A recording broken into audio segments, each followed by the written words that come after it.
Hello everybody, welcome to Good Day Farm. Today I want to talk a little bit about compost and specifically how we handle ours here around our property. Mainly it's from the animals. Actually that's all it's from, the bedding and manure, that type of stuff. We don't really have a whole lot of household compost. We usually feed any kitchen scraps to our chickens or goats or whatever, pigs, so we don't get a lot of that. But we do have a lot of bedding waste, manure, and things like that. So I wanted to talk about how we take care of that, how we handle it.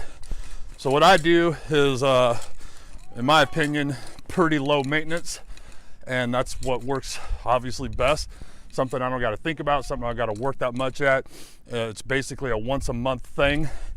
Now, to be honest, before I show you this year I kind of neglected it. Had some other stuff going on, issues, had some injuries I dealt with this year, so it kind of got neglected. But the principle's still here. You'll still be able to see what it is. Now, you're not going to see much right now because of the time of year. It is November. Actually, it's the last day of November. So it'll be next year, and I'll do some follow-up videos, and you'll really get an idea of how this process works for me and how simple it is. Anyhow, here's what we got. So what we do are little bays or bins. I've just made them out of some old timbers and railroad ties.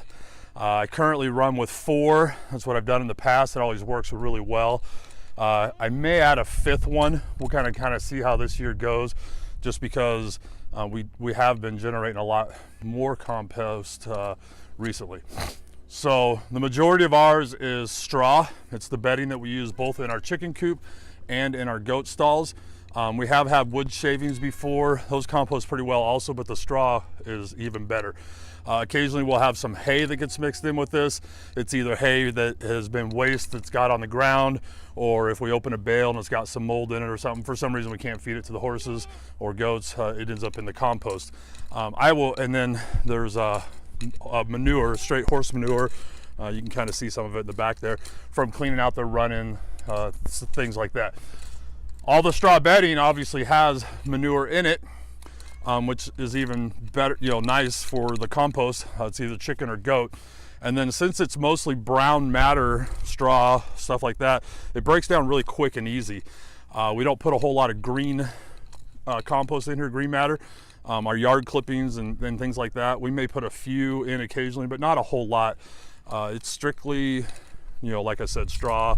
The hay almost acts like green sometimes, and if you put too much hay in, it'll start to get that kind of slimy rot. It gets too wet, it'll smell. This setup we do here, because of how much dry, brown matter we put in, never has a smell other than just an earthy smell. So what I'm going to show you here is, so the last bay right here, ideally coming, after summer, spring, after everything does its thing, would be the finished compost. It would be basically dirt ready to spread on your flower beds, garden, potting, whatever you want to do. And so what I do is, this is the first bay. You fill it all month long, fill it with all your composting stuff, and then at the end of the month you turn it into the bay next to it, and so on and so forth. So what I'll do today is actually start on this bay, bay number 2, turn it into bay number 3. If I had compost here, I would turn it over to 4, and so on. I think you understand what I mean. So that way, once this bay is all the way in here, then I have an empty bay to put this bay in, and then I'll have a new empty bay to start our month on. Being that today's the 30th, so today or tomorrow would be the day that I do this. I always turn on the beginning of the month, just makes it easier for me to remember when it was time to turn. That would be Maxwell trying to say hello to everybody. Say hi, Max. And then Cleo, our farm cat, she's needing some attention this morning too. And then of course there's Sunshine, our curious horse. She sees you come outside, she wants to know, are you bringing me something? That's our other horses over there. Yeah, as you can see, look at their paddock here. This is so weird for this time of year, getting a little off track here, but it's actually wet and a little bit of mud, which is unusual. Usually the ground's frozen by now. We've been having such a warm late fall. I mean, it's technically not winter, but you know, usually we're colder by now. Yesterday was like 52 degrees. Today I think it's gonna be around 42. It's a little chillier out right now. It's overcast and kind of humid, so it feels colder than it really is. Anyhow, so back to the compost. For me, what works really well, these bays are approximately 8 feet deep, maybe 9 foot, kind of hard to, yeah, I've never actually measured them. Anyhow, so up to 10 foot deep. And then the width, and then the width varies. They start large because your raw material is going to take up the most room, and as it breaks down, you need smaller bays. So this first one's at least, I would say 5 foot wide, maybe 6. Then the next one's, you know, a little bit smaller, maybe 5 to 4.5 feet. And then the last one, you know, the next one, 3 feet, so on and so forth. By the time that compost at number 1 ends up all the way down here in 4 months, or actually on the 5th month when you would take it out of here, it'll be dirt. This works really, really well. Like I said, very low maintenance. I rarely add water to the compost. I may in the summer when I'm turning, like say I was turning this over to here, if I notice it's really dry in the center because it's been really cooking, I'll grab the hose and kind of dampen it down. You don't want too much water in it, but you want a little bit of moisture. But this time of year, it's just naturally moist. It's probably not cooking right now. It's not really making any heat. I mean, you don't see anything coming off of it. We'll see when I dig into it, but it wouldn't surprise me if it isn't, and that's fine. I'm not expecting to make compost through the winter. I just keep rotating it while I can. Once it freezes, I can't, but this way I'll still have a bay because we still clean stalls and stuff, obviously, through the winter.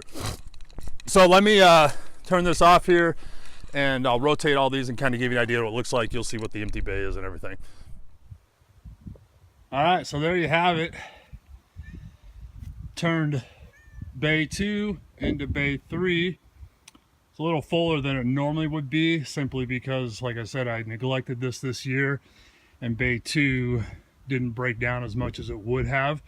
And now that we're in the colder weather, it's not really breaking down much, but that's fine. So it'll probably be the last time I turn the compost this year. And this is bay 1, then I moved over into bay 2. Same scenario, it's pretty full. Bay 1 is a much larger bay, but usually the straw has broken down. All this straw in here is from this past month, so it's just been too cool for it to really generate any heat and break down. And then this is what the empty bay looks like. Chickens are in there looking for bugs. That's Captain Cock-a-doodle-doo on the left and one of the hens on the right. But yeah, I just wanted to share that to everybody. Composting, fairly simple. Once a month, you work a little bit, rotating everything. If I had kept up on it all year, it wouldn't have been as hard because there wouldn't be as much to turn over. And like I said, I may have to add a 5th bay for next year because I was behind and none of this got broke down in time. Because by the time we fill this up, by the time we fill this bay up in the spring, you all need to be rotating those. And anyhow, so that's it. Hope you enjoyed that. If you have any questions, feel free to ask, but you know, I'm no expert. I'm no botanist or biology major or horticulturist. I just do what seems to work for us, and it was a great way to get rid of our bedding waste that we generate, and we just throw it in with our, you know, till it in with the garden or flower beds, whatever, a year later, so it's good and broke down. Thank you. Take care. Have a good day.